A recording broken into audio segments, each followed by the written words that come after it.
안녕하세요. 저는 서울에 살고 있는 60대 후반의 여성입니다. 제가 이 채널의 애청자인데 이렇게 글을 쓰게 될 줄은 꿈에도 몰랐어요. 물론 고민이 없는 건 아니었습니다. 하지만 어떤 부부든 하나쯤은 있는 그 정도의 사연에 불과했기에 이런 곳에 적을 생각조차 하지 못한 거였죠. 고구마를 물 없이 5개쯤 집어먹은 느낌이 나는 말 없는 남편, 그리고 가만히 보고 있으면 도대체 어떻게 이런 애가 우리 자식인가 하는 의문이 드는 작은 아들이 제 인생에서는 가장 큰 고민이었거든요. 모든 아이가 그렇듯이 저희 작은 아들은 어릴 때는 무척이나 착한 아이였습니다. 남편이 말이 없고 무뚝뚝하긴 해도 자식에게 손찌검 한번 한 적이 없었고, 엄청난 부자는 아니었지만 우리 네 식구가 살아가는데 모자라지 않을 정도로 벌이도 있었어요. 그런데 중학교 이후부터 나쁜 친구와 어울리더니 정말 아이가 확 바뀌었습니다. 이건 부모의 주관적인 시각이 아니라 정말로 그랬어요. 그 아이가 하는 건 뭐든 따라하려고 했고 같이 하려고 했기에 하는 말입니다. 그러다가 고등학교 이후로부터는 다른 친구들에게 우리 아들이 나쁜 영향을 끼쳤어요. 누군가를 때리기도 했고 물건을 훔치기도 했습니다. 저나 남편은 늘 그런 아들 때문에 근심이 많았고요. 하지만 그와는 딱 반대로 큰아들은 공부도 잘했고 교우관계도 좋았습니다. 그래서 어느 순간부터는 큰아들에게 모든 기대를 걸었던 것 같아요. 그게 좋은 부모의 방향이 아니라는 건 저도 잘 압니다. 하지만 저희도 부모이기 이전에 사람이어서 어쩔 수 없이 그렇게 된 것 같네요. 솔직히 말하면 지쳤던 것 같습니다. 집을 비우기라도 하는 날에는 친구들을 끌고 와서 술 마시고 담배까지 피우는 아들을 보던 게 괴로웠어요. 그리고 대화를 할 때마다 툭툭 튀어나오는 욕설도 듣기 힘들었고요. 어쨌든 그렇게 벌어진 두 아이의 격차는 좀처럼 좁혀지지가 않았고, 작은 아이는 고등학교를 졸업하고는 집을 나가버렸습니다. 솔직히 그때는 잠도 제대로 자지 못하고 걱정을 했죠. 엄마, 차라리 잘 됐다고 생각해. 엄마가 걔 때문에 우울증 약까지 먹는 거 내가 모를 줄 알아? 걘 밖에 나가서 고생 좀 해야 돼. 이제 성인이고 책임질 줄 알아야지. 언제까지 엄마 아빠가 수습해주고 대신 빌고 이렇게 살아. 그래도 아직 어린아이인데 내가 그때 잘했어야 했어. 관심도 더 주고. 엄마도 이제 나이 생각해야지. 내가 얼른 취직해서 2배로 효도할게. 응? 그러니까 걱정 좀 덜어놔. 걱정한다고 걱정이 사라지진 않잖아. 고맙다. 말이라도 우리 아들이 엄마한테 참 힘이 된다니까. 고맙긴. 엄마 아니었으면 나 이렇게 좋은 대학에 못 들어왔어. 그러니까 딱 몇 년만 기다려. 내가 우리 엄마 최고로 어깨 으쓱하게 만들어줄 테니까. 힘들어하는 제 곁에 큰아이가 늘 함께 있어줬어요. 워낙 마음이 따뜻하고 배려심이 깊은 아이라서 걱정할 것도 없었습니다. 저는 그저 약간의 물질적인 지원을 한 게 전부였고, 그 아이는 혼자서도 뭐든 잘했죠. 그렇게 시간이 흘러서 큰아이는 공기업에 들어갔습니다. 금융 관련된 곳이라서 연봉도 상당한 곳이었고요. 그래서 제 주변 사람들도 저를 부러워했고, 그렇게 말수도 없던 남편이 전화를 돌리며 자랑까지 했을 정도였습니다. 물론 그럴 때마다 작은 아이 생각이 나더군요. 어쩔 수 없는 엄마라서 그 아이는 뭘 하는지 뭘 먹는지 많이 걱정이 됐습니다. 그런데도 무심하게 제게 연락 한번 하지 않아 몇 번이나 상처받은 마음을 비워내며 그렇게 시간을 보냈죠. 그러다가 큰아이가 결혼할 여자를 데리고 왔습니다. 솔직히 좀 당황스럽긴 했어요. 취업을 한 지 1년도 되지 않은 시점에서 결혼을 한다고 하니 그 부분이 걸렸죠. 하지만 그 아이가 제법 마음에 들었습니다. 일단 아들과 같은 대학의 선후배 사이였다는 점부터 그랬죠. 서울에서 알아주는 4년제 대학을 졸업했다는 의미이기도 하니 더할 나위 없었고, 이름 있는 화장품 회사의 연구원이라는 직업도 좋더군요. 거기다가 예쁘고 싹싹하고 똑부러진 게 조건과 합쳐지면서 너무 마음에 들었습니다. 그래서 저와 남편은 그 결혼을 찬성했죠. 물론 두 아이들이 제대로 결혼 준비를 할 비용이 마련된 것은 아니었기에 모두 저희가 알아서 준비를 해줬습니다. 당시에 저희가 일산 장항동 쪽에 아파트를 하나 가지고 있었는데 전세 기간이 끝나면 애들을 분가시킬 계획도 했고요. 그 전에는 저희와 함께 살게 되었는데 새로운 가족이 생겨서 저는 너무 좋았죠. 남편도 말은 안 했지만 은근 좋아하는 눈치였고 말입니다. 저는 최대한 시어머니 소리를 듣기 싫어서 쿨한 척도 했어요. 뭐? 설거지? 그걸 네가 왜 하니?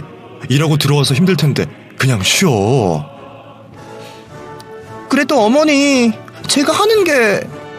괜찮아. 시댁이라도 편하게 지낼 수 있었으면 좋겠어. 그러니까 얼른 쉬렴. 역시 우리 엄마는 다를 줄 알았어. 그렇지 자기야? 정말 좋으셔. 우리 집에서도 이것보단 심부름 더 많이 할 것 같은데. 내가 말했잖아. 우리 엄마는 시집살이 절대로 안 시킬 뿐이라고. 저는 정말로 노력을 했습니다. 제가 아들을 예뻐하는 만큼, 아니 그것보다 더 잘하려고 했어요. 집에 온 손님이다 이렇게 생각하고 극진히 모시는 정도의 개념이었죠. 그래서인지 함께 지내는 동안은 정말 좋았습니다. 그런데 문제는 일산의 아파트로 아이들이 가고 나면서 생겼죠. 일이 바쁜 건 알았지만 명절이고 제 생일이고 불참하는 횟수가 점점 늘었거든요. 그래도 최대한 저는 서운함을 감췄고 다 큰 자식이니 이제 관여하지도 말자고 몇 번이나 다짐을 했는지 모릅니다. 혹여나 저를 신경 쓰다가 둘 사이를 망치게 되는 게 두려워서 내색도 하지 않았어요. 그저 아주 가끔씩 반찬이며 그런 것을 집 앞에 두고 오는 정도가 전부였죠. 그런데 아들은 이전과 많이 달라졌습니다. 반찬을 받았다면 연락이라도 한번 할 법한데 전화 한 통 없었죠. 그 중에 가장 서운했던 건 며느리의 임신 소식조차 늦게 알았다는 겁니다. 뭐? 임신? 몇 주라고? 이제 4달째 접어들어요. 그걸 왜 이제야 말을 해? 몰랐던 거야? 아니요. 알았는데 그런 거 말하는 것도 뭐가 안 좋다고 들어서요. 안전기에 접어들 때까지 말씀 안 드렸죠. 아무리 그래도 우리가 할머니 할아버지가 되는 건데. 지금 이야기했으니까 괜찮은 거잖아요. 뭐 중요해요? 아니 나는 그래도 좀 서운하구나. 안 그래도 드릴 말씀이 있는데요. 요즘은 산후조리원은 시어머니가 해주신다고 그러더라고요.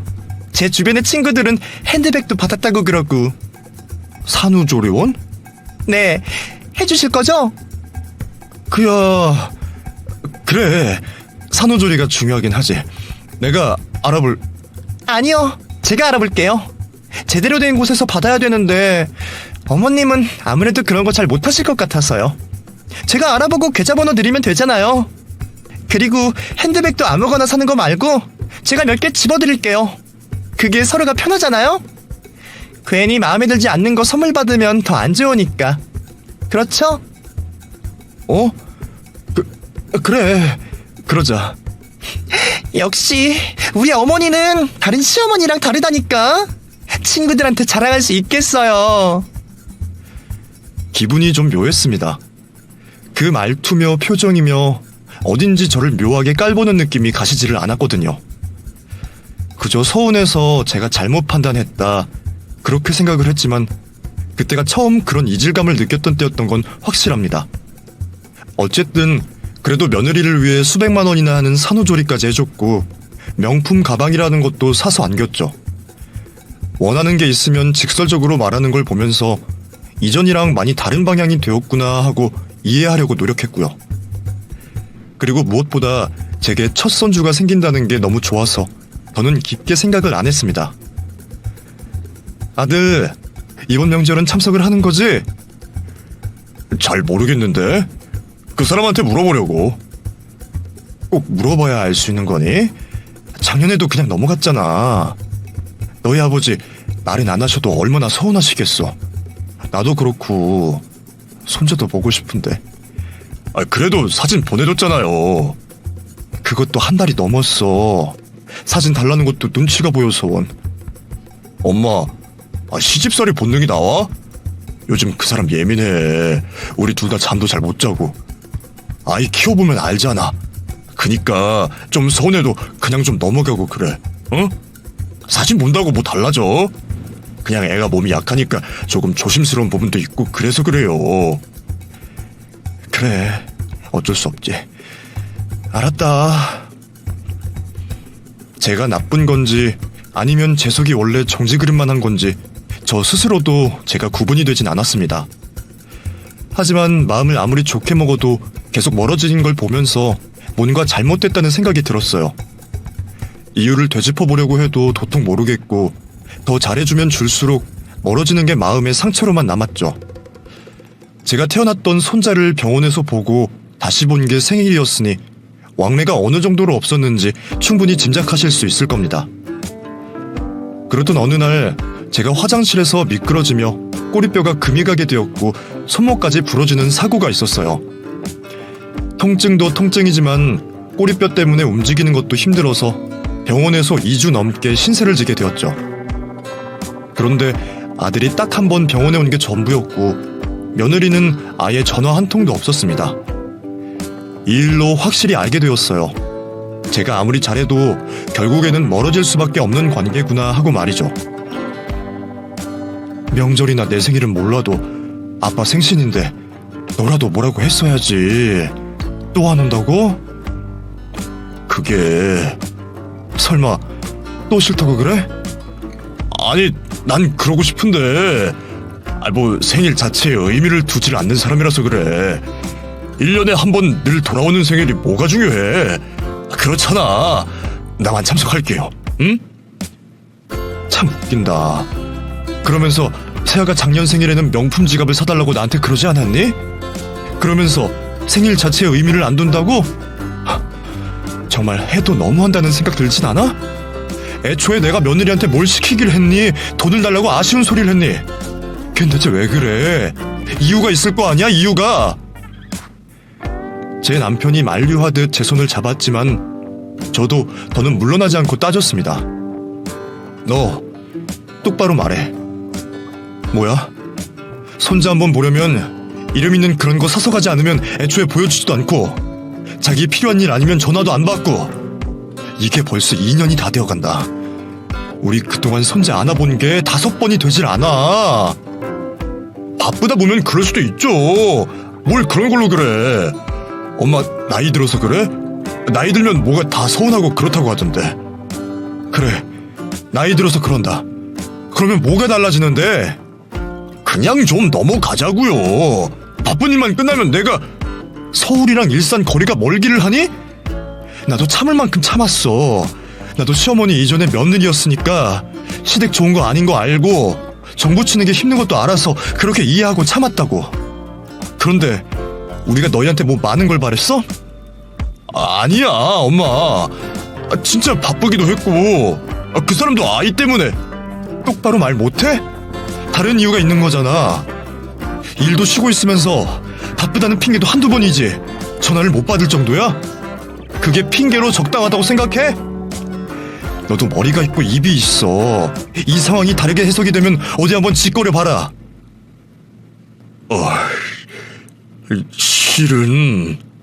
실은 뭐? 똑바로 말해. 그게 사실은 우리한테 준 그 일산 아파트 명의 말이야. 아들의 입에서 나온 말은 충격적이었습니다. 저희 부부 공동 명의로 된 그 아파트의 명의를 자신들 것으로 바꾸지 않았다는 부분부터 어긋나기 시작했다고 하더군요. 솔직히 그 이야기를 듣는데 정신이 아득했습니다. 이게 정말 요즘 아이들의 성향인지 현실적으로 구분하는 것도 지칠 정도였죠. 그렇게 그때는 화를 내며 넘어갔는데 시간이 좀 지나자 한편으로 그럴 수도 있겠다 그런 생각이 들더군요. 며느리가 뭔가를 얻기 위해 하는 방식을 이해한 것은 아니었습니다. 그저 현실적으로 나날이 높아지는 집값을 감당하기 어려워서 그렇다는 건 이해를 했죠. 그래도 명의를 당장 그 아이들 앞으로 돌려줄 생각은 하지 않았습니다. 일단 제 자존심도 허락하지 않았고 남편과 제 노후 대비를 위해서 어렵게 마련한 곳이었는데 결정을 바로 할 수가 없었죠. 조금 더 두고 보자라고 생각한 게 정확했습니다. 제사? 아, 합동제사? 알지. 참석해야지. 그 사람은 됐다. 바쁘다니? 안 오겠지. 이젠 기대도 안 한다. 그러니까 괜히 눈치 볼 필요 없다. 아니, 갈 거야. 꼭 가기로 했어. 그게 정말이니? 엄마 손자 많이 보고 싶은 거 그 사람도 알아. 내가 잘 이야기했더니 자기가 속이 좁았고 잘못했다고 그러더라.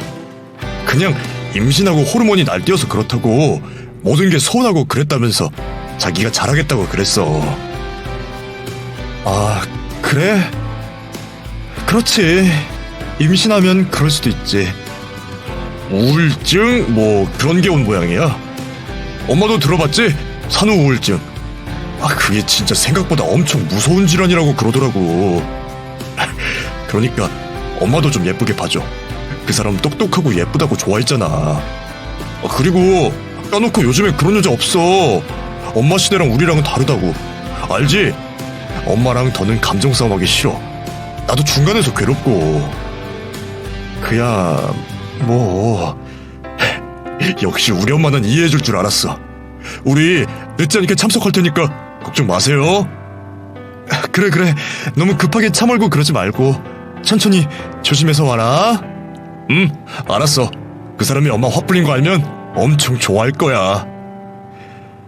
저도 참 단순했어요. 그 몇 마디를 들으니까 왜 그렇게 기분이 좋던지 혼자 좋아서 희죽거리면서 웃다가 계획을 짰습니다. 제사 준비를 더 일찍 끝내고 백화점에서 손자 선물이랑 며느리 화장품이라도 사서 주자고 말이죠. 아이가 먼저 용기를 냈으니 저도 거기에 화답을 할 생각이었던 겁니다. 그런데 막상 제사 전날 마주한 건 아들뿐이었죠. 가슴에서 화가 확 올라왔는데 아들은 며느리가 아프다고 하더군요. 독감에 걸려서 병원까지 다녀왔다고 하면서 말입니다. 솔직히 의심이 들지 않은 건 아니었어요. 제가 며느리에게 전화를 하겠다는 걸 계속 만류하는 아들을 보면서 거짓말일 가능성이 크다는 걸 어렴풋이 알았죠. 그래서 저는 제사 당일날에 소심한 복수를 했습니다. 며느리와 손주에게 사려고 산 것들을 환불하러 간 거죠. 진짜 아픈 건가? 그럼 며느리를 보러 갈까? 아플 때는 서러운데.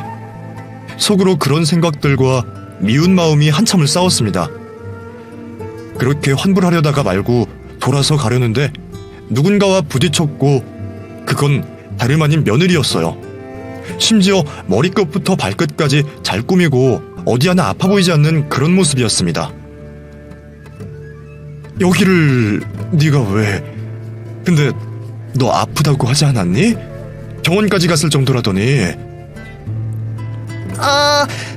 그게요. 제사상에 올릴 과일 좀 사려고요. 아시죠? 백화점이 과일도 훨씬 좋은 거.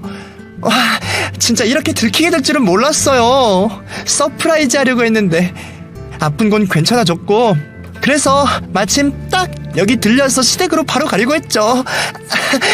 서프라이즈! 내 생일도 아닌데 서프라이즈? 제사도 일종의 하나의 모임이고 그러니까 그게 저희 애도 한번 보여드리고 싶었고. 손자는 어디에 뒀니? 친정에 맡겼어요. 여기 오니까 잠깐 맡겼다가 다시 데리러 갔다가 시댁이 가려고 했던 거죠.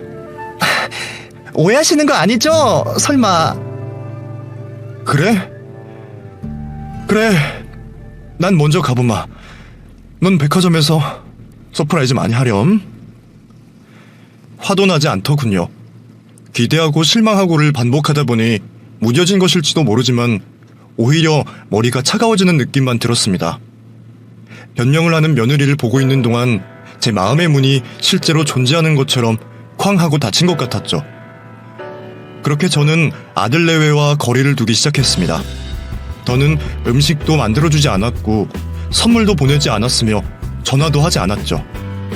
오히려 속이 편안하고 끊어내니까 스트레스 받을 일도 없고 좋았습니다.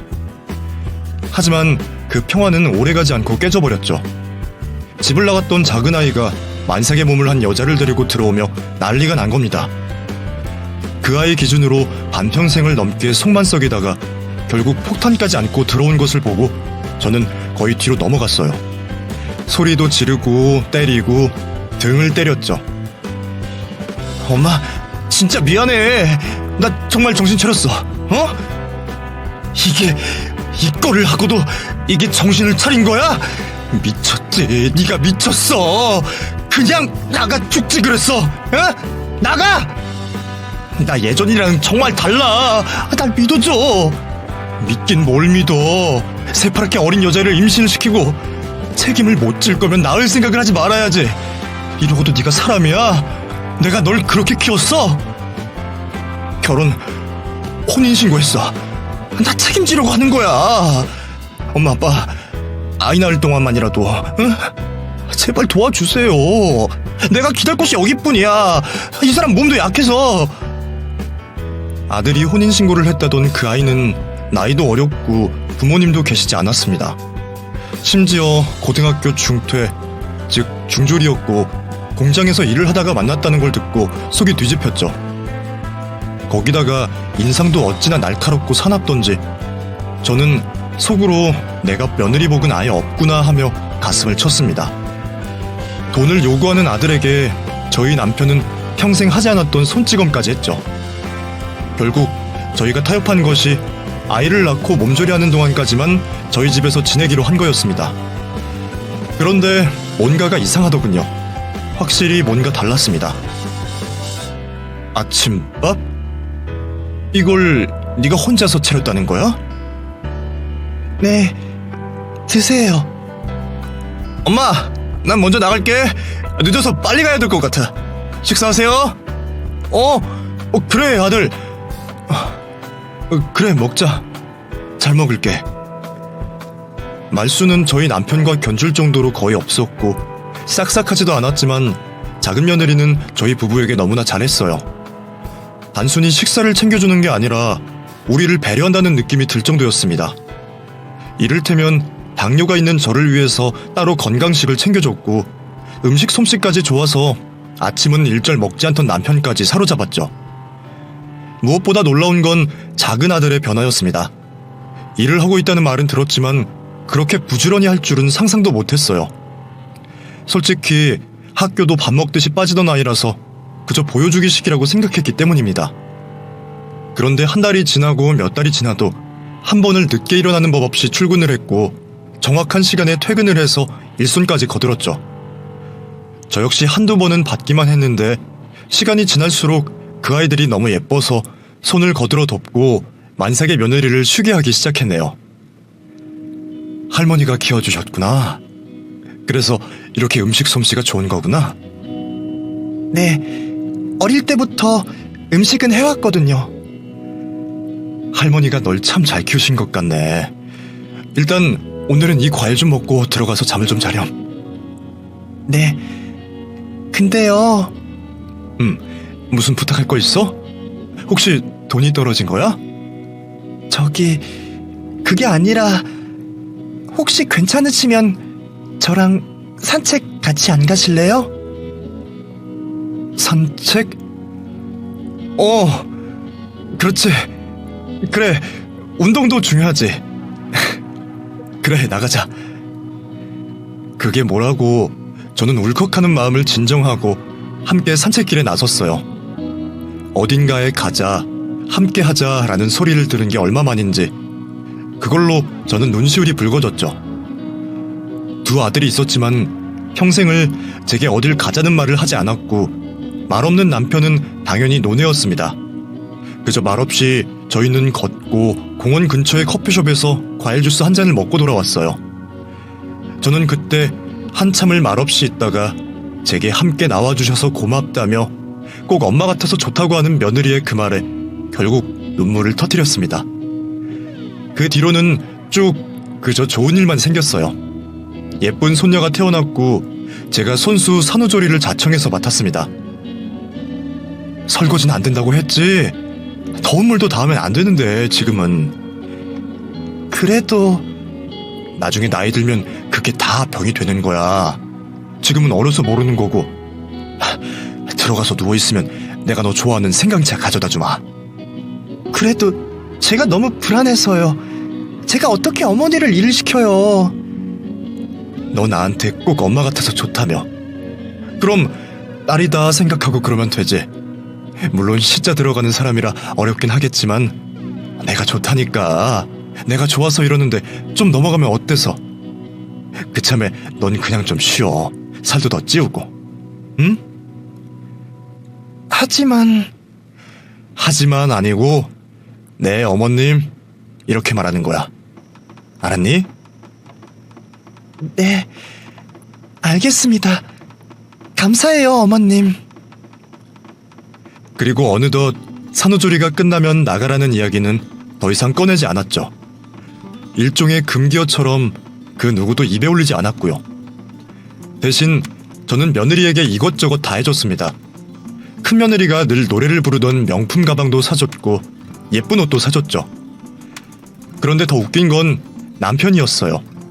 손녀가 그렇게 예쁜지 매번 집에 올 때마다 뭔가를 잔뜩 사오고 툭 거실에 놓고 사라졌으니까 말입니다. 집이 온통 핑크색이고 장난감이 넘치고 넘치네. 우리 손녀는 이렇게 든든한 할아버지가 있어서 너무 좋겠네. 그렇지? 감사해요, 아버님. 그냥 주웠어. 가격표가 여기 떡하니 있는데 뭘 주워요. 참 솔직하지 못한 양반이라니까. 그 요즘 사람들 딸바보 이런 거 하던데 저 양반도 그런 건가 보다. 손녀 바보요? 그래 저 정도면 진짜 바보네. 바보야. 우리 아들들한테도 한 번을 뭘 사오는 법이 없는 사람인데 손녀는 너무 좋은 거지. 그러던 작년 겨울에 큰아들 생일이라 어쩌다가 모두가 모이게 되었어요. 아들과 며느리 그리고 손자까지도 참석해서 함께 집에서 식사를 했습니다. 그토록 보고 싶었던 손자였는데 너무 오랜만이라 어색하기까지 했죠. 그리고 그 아이도 낯을 가리는지 엄마 곁에서 아예 떨어지지 않았고요. 그게 더는 서운하지 않아서 손녀를 끼고 작은 며느리와 식탁에 앉아 있었습니다. 그런데 그 모습에 마음이 동했는지 큰 며느리가 와서는 제게 애교를 피우기 시작하더군요. 내용은 백화점에서 마음에 드는 게 생겼는데 곧 있으면 결혼기념일이라는 그런 내용이었죠. 저는 이제 하다 본인들 결혼기념일까지 챙겨달라는 건가 기분이 좀 그랬어요. 설마 사주지 않으실 건 아니죠? 요즘 저 재취업하기가 힘들어서 그래요. 아시잖아요. 시국도 시국이고 진짜 인원 감축도 회사에서 하는 판에 제가 돈이 어디 있겠어요. 난 잘 모르겠구나. 네가 취업했을 때도 내가 사줬고 아이 낳는다고 일을 쉬면서도 내가 사주지 않았니? 돈 잘 버는 남편 두고 왜 계속 뭘 사달라고 그래? 아니, 동서한테 명품 가방 사주셨잖아요. 제가 아까 방에서 봤는데 지금 입고 있는 것도 봄 신상 맞죠? 원피스가 너무 예쁘네. 나도 저런 거 가지고 싶어요, 어머니. 결혼기념일에 입고 나가면 정말 딱 좋을 것 같은데. 그래, 내가 사줬다. 근데 그거랑 너희 결혼기념일이랑 무슨 상관이 있는지 모르겠구나. 근데 가방은요, 저한테 사준 것보다 훨씬 비싼 건데 그것도 신상이죠. 저 정말 속상해요. 아이 태어난 기념으로 사주셨다고 하더라도 저는 아들을 낳았는데. 너 설마 차별이라고 생각하는 거니? 솔직히 그렇지 않다고는 말씀 못 드리고 좀 서운해서요. 저 아시잖아요, 빈말 못하는 거. 그래서 솔직하게 말씀드리는 거거든요. 우리 애는 안아주시지도 않고. 그랬니? 서운했다니 미안하구나. 근데 식사 다 했으면 이만 가봐. 바쁜 애들 잡고 있고 싶지 않으니까. 네? 저희 가라고요? 온 지 몇 시간밖에 안 됐는데? 그래, 나도 좀 쉬려고 그런다.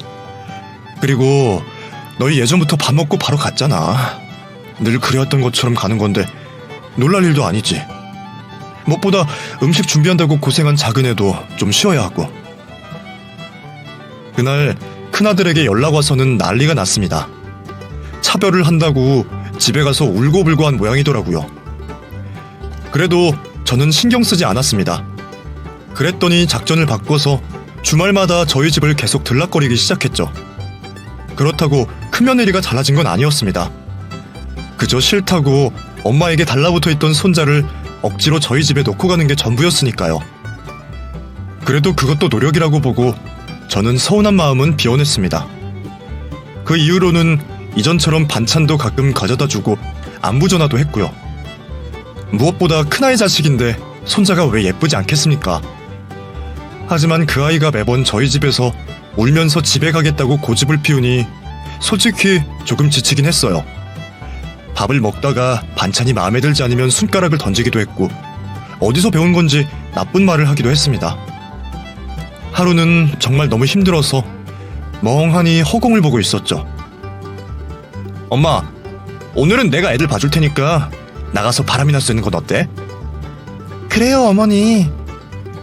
나가서 뭘 할 게 있다고 내가 나가니? 그러다가 우울증 걸려. 엄마 요즘에 거의 못 쉬었잖아. 그건 작은애도 그러는데 무슨... 그럼 자기도 같이 가. 엄마랑 둘이서 놀다가 들어오는 건 어때? 외식도 하고. 뭐? 얘가 모처럼 쉬게 해줄 거면 친구들 만나러 보내야지.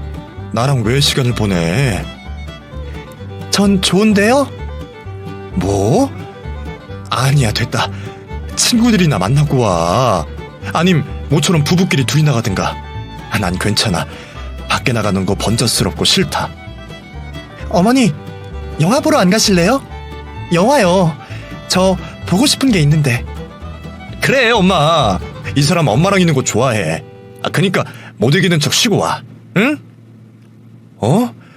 하지만 아무리 그래도 너 혼자서 애들 둘을 어떻게 봐. 너희 아빠도 오늘 늦으실 텐데. 난 내일 쉬면 되는데? 그니까 얼른 준비하세요. 저 꼭 보고 싶은 영화가 있는데. 가요. 네? 저랑 가요. 좋아. 그럼 이렇게 하자. 저는 일단 손자를 다시 며느리 집에 데려다 줄 계획이었습니다. 작은 며느리가 준비를 하는 동안 저는 얼른 먼저 가서 아이를 주고 일산 웨스턴돔에서 영화를 보자는 약속을 했죠. 그럼 남아서 손녀 하나만 봐도 되니 아들도 덜 힘들 것 같았거든요. 그런데 문제는 큰 며느리가 계속 전화를 받지 않았던 겁니다. 손자를 맡기기 시작하면서 전화는 바로 받던 아이였는데 무슨 일이 생겼는지 걱정까지 되었죠. 그래서 저는 서둘러서 걸음을 옮겼습니다.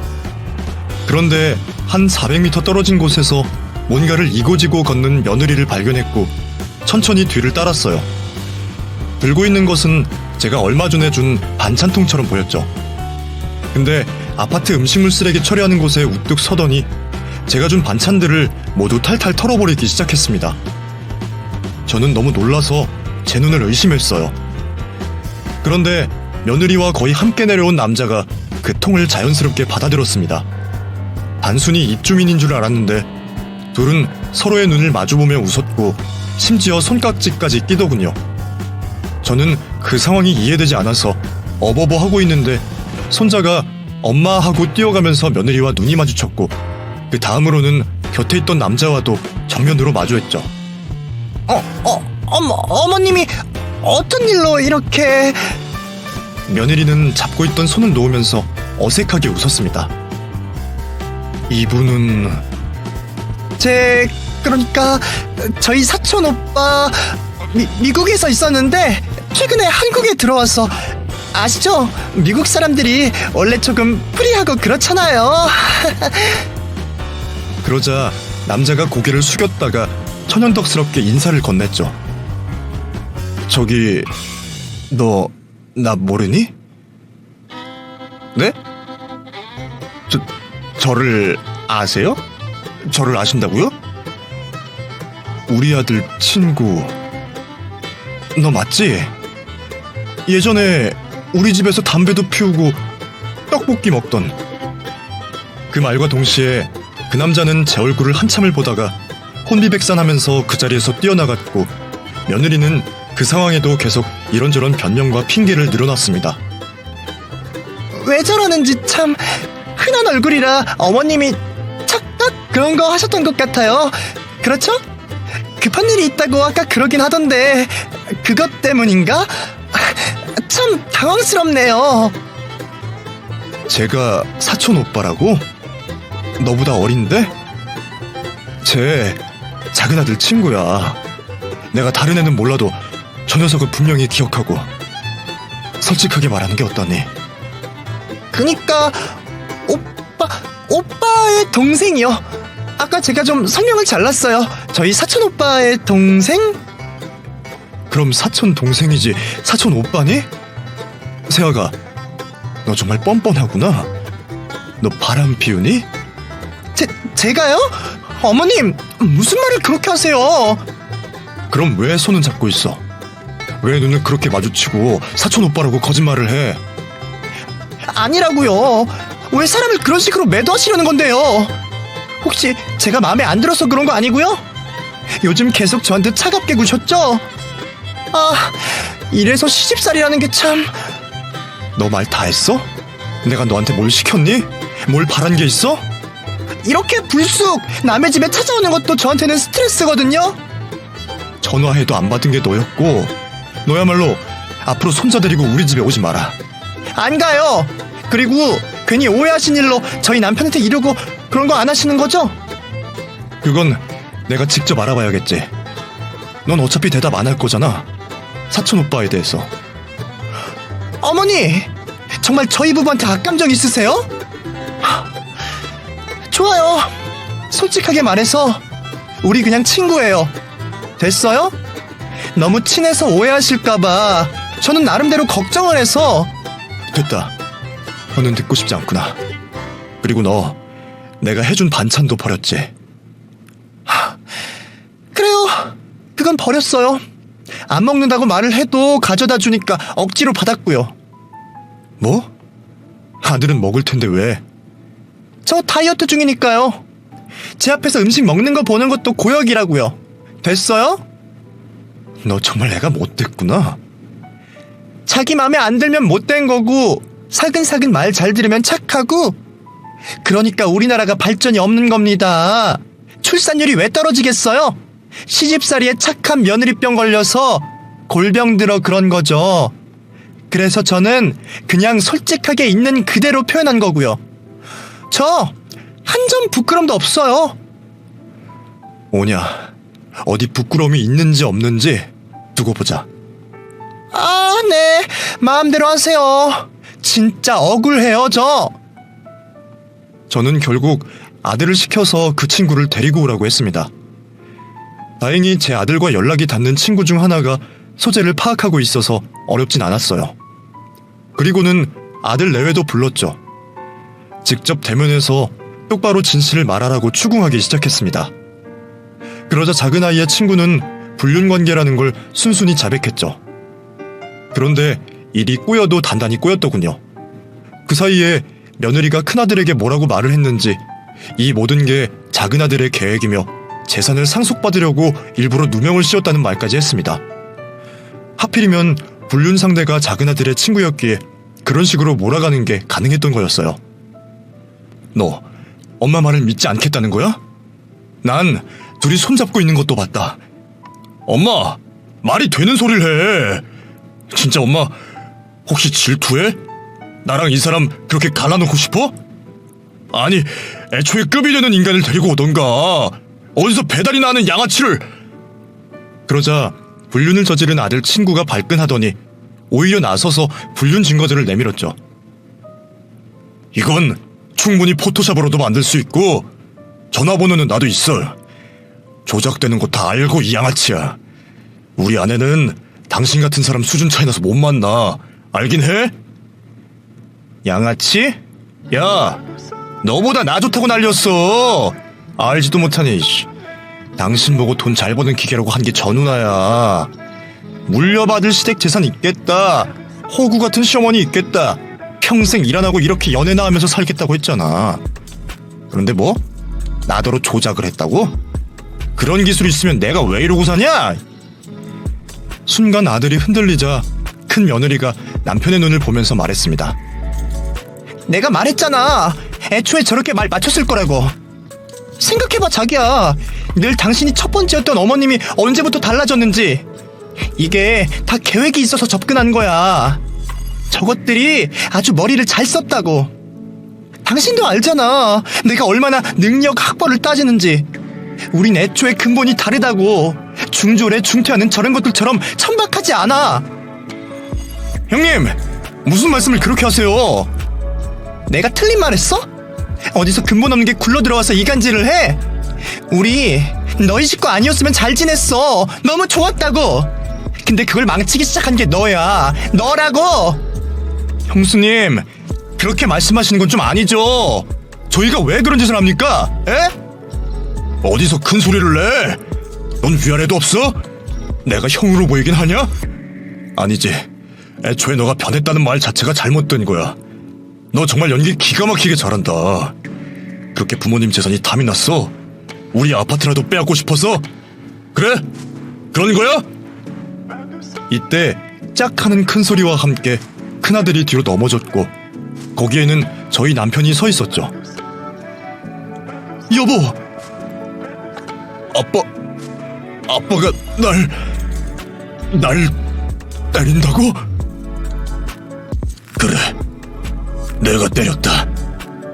자식이 잘못된 길을 가면 때려야지. 넌 지금 누구 앞이라고 소리를 질러? 모함? 이간질? 네 동생이 어릴 때 사고를 쳤어도 우리가 그걸 다 알고 있는 건 이 녀석이 거짓말은 안 하기 때문이었어. 담배도 당당하게 집에서 피우는 그런... 어쨌든 넌 너희 엄마도 동생 말도 믿지 않겠다고 했지. 그럼 그렇게 살아. 아빠, 이 사람이 그럴 사람이야? 어? 아빠도 알잖아. 얼마나 배운 사람인지. 내가 너보다 오래 살면서 하나 느낀 건 더 배웠다고 바람 안 피는 인간이 없다는 거다. 아버님. 그네, 너 그렇게 당당하면 아파트 감시 카메라 그거 돌려봐도 될까? 그럼 진짜 손을 잡았는지 알 수 있잖니. 넌 죽어도 아니라고 하고 본 사람은 있고 이게 가장 확실하지 않아? 그래, 좋네, 좋아. 그렇게 해, 여보. 그게... 그러니까 사실은 저 인간이 갑자기 손을 잡긴 했어. 난 모르는 사람이 실수로 잡은 줄 알았다고. 정말이야.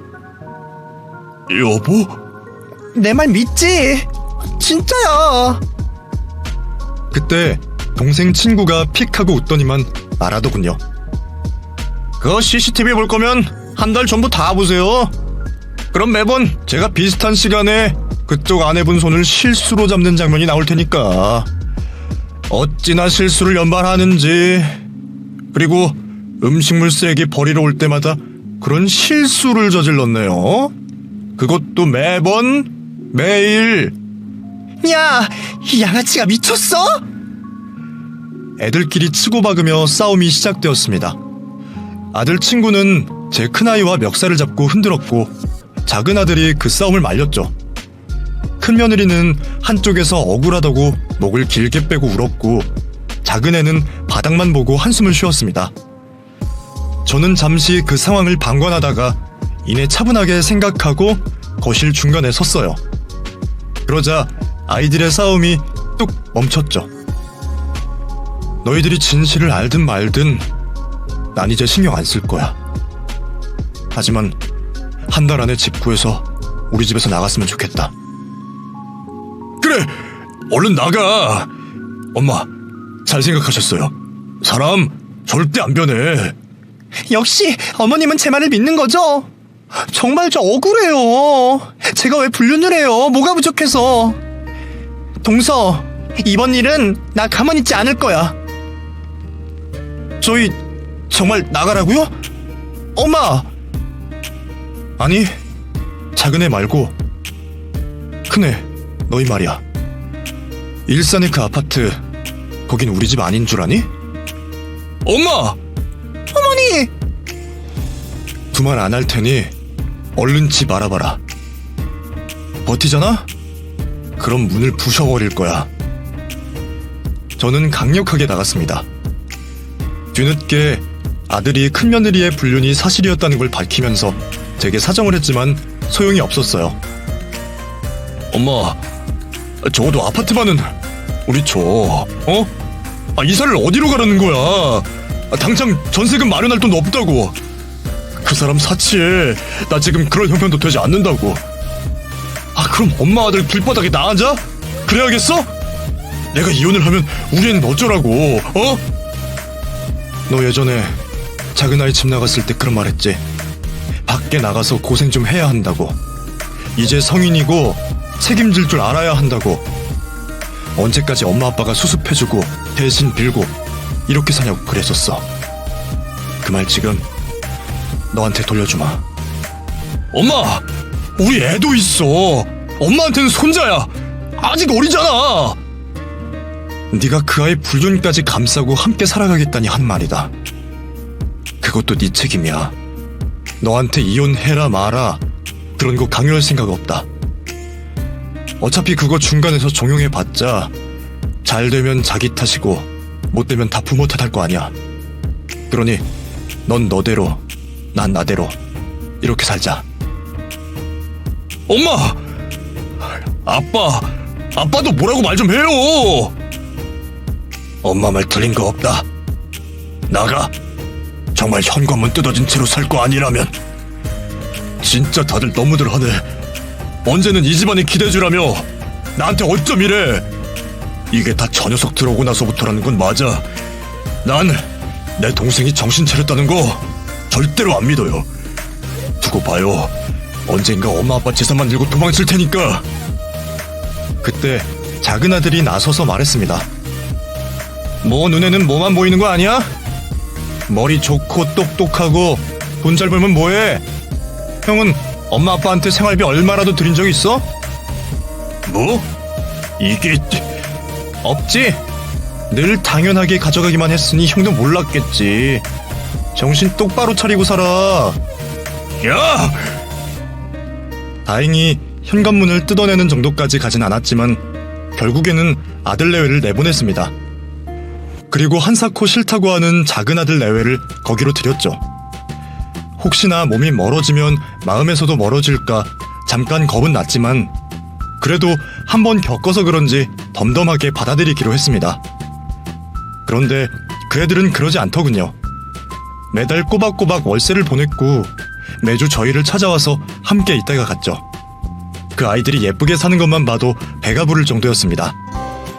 그리고 바로 얼마 전에 늦은 결혼식을 치렀네요. 입장은 저희 남편이 대신해 주었고 제가 며느리 혼주석에 앉았습니다. 그렇게 하면 안 된다는 주변 사람들의 만류가 있었지만 남들 시선 그런 건 중요하지 않았어요. 그저 아이들이 행복하면 그만이었죠. 시간이 흐른 지금도 큰아들에게는 연락이 없습니다. 지인을 통해서 몇 달 전에 이혼을 했다는 소식을 전달한 게 끝이었고 저희에게 미안해서 차마 올 수가 없다고 했죠. 하지만 걱정은 하지 않아요. 이 문제도 아마 금방 해결될 거라고 이젠 믿습니다. 저의 작은아이가 돌아온 것처럼 그렇게 말이죠. 끝으로 제 이야기를 들은 많은 분들도 함께 생각해 주셨으면 좋겠어요. 사람을 판단할 때 학력이나 집안 환경, 생김새만 보고 판단하지 말아야 한다는 거 말이죠. 저 역시도 그렇게 한다 생각은 늘 했지만 막상 그게 쉽지 않다는 걸 깨달았거든요. 만약에 덜컥 임신을 하고 저희 앞에 나타나지 않았다면 저는 며느리를 절대 받아들이지 않았을 것 같습니다. 그리고 그랬다면 정말 저는 그 선택을 죽을 때까지 후회했겠죠? 이젠 다른 것보다 사람이 중요하고 그 사람으로 인해 많은 게 바뀐다는 걸 꼭 기억하려고 합니다. 다른 분들도 꼭 그러셨으면 좋겠어요. 앞으로 우리 아들 내외 그리고 실수는 했지만 저희 큰아들도 행복한 일만 가득하길 바랍니다. 끝까지 이야기 들어주신 분들에게도 감사를 전합니다. 모두 행복하세요.